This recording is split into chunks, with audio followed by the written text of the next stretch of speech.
we need to talk about what consumer confidence will do in 2024.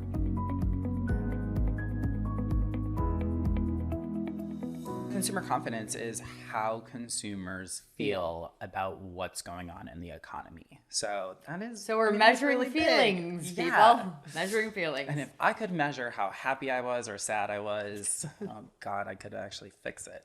So consumer confidence, what we had predicted after we once again lamented on how hard it was to discuss and project on consumer confidence, we thought that it would actually decrease slightly in 2023 because there was so much Negative talk in the marketplace, specifically the economy in terms of where we were at and where we were going. Remember, everything was We had a recession. really bad stock market that year.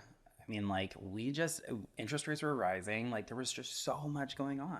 Yeah, there was so much talk of the recession. I remember we talked so much about the fact that recessions are bad. They normalize our markets and they're not a bad thing. There was so much discussion mid-year of a soft landing and this and that. And can our economy try and outperform this?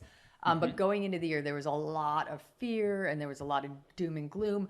The housing market, you remember kind of the media hike at the end of 2022? Like, are we on the brink of another housing crisis? Well, clearly we passed that one. But no, and that's where I said at the beginning of this cast, I actually think that how the economy has navigated this year is pretty stinking impressive. I mean, the fact that we rose 6.4% GDP in Q3, that is on top of combating inflation and all that stuff. I'm like, oh my God, it's insane. We are spending so much money. How? For all the things that got thrown our way, is that I think that we ended the year at a much better point than most people, and consumer confidence shows that. Exactly. So so we were off on that. The actual metric, is that consumer confidence is up 10% in 2023. Not a huge percent, but enough. I mean, that's a big jump. I mean, especially with everything that has gone on. With everything that has gone on, absolutely. So I think I'm actually impressed with that number. This is one of those topics that I am super glad that we were outperformed on. Yeah. Right? Because I'd rather the world be ending where it is, and Samuel and I have been wrong in our prediction than the opposite. All I have to say is thank you, Taylor Swift. Thank you, Beyonce. Thank you, Barbie. Thank you, 2020. The women of 2023 for certain. rocked it. Oh my God, for certain. So 12 months from now, the election will be behind us, but we've got a lot of months in between.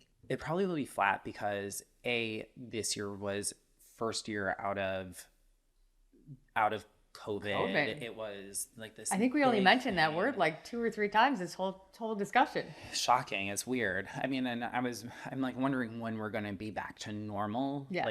Normal, especially in our housing market. But I think last year was all about services. Yeah. And it was about travel and it was about all that. And so that is why we saw a big boom in the economy. Mm-hmm. And I think people were still really strong. I feel like right now we're seeing savings accounts going down. We're still seeing all of that. We're spending. With inflation, I think what happened last year is really going to affect what's going on this year. And then with the presidential election, I just think there's going to be a lot of uncertainty because of the contentiousness of it. So even the people who are, again, we talk about the people who don't listen to the media, right? They're going to somehow see the media no matter what. And so I think you can't hide from it anymore. You can't hide from it in a presidential year. And so I think that's going to have the ultimate effect with it. So it'll be curious to see, but I'd probably say it's going to be flat for this beginning of the year, maybe down towards the end. So my thoughts on consumer confidence is obviously, we're just finishing up a very heavy, very terse year, a lot of world events. We're on the brink of an election year, which no matter how we shape it is going to be very intense. We've already talked about how social media will strengthen the voices of the candidates and create a lot of confusion for a lot of people. We've seen how AI is going to impact that. And I think that that's going to be an interesting thing to monitor as we get through the year. World events are obviously at a very unusual spot as well. There's a lot going on overseas that is putting a tremendous amount of pressure on us. all of that stuff is happening while our economy is actually doing surprisingly well.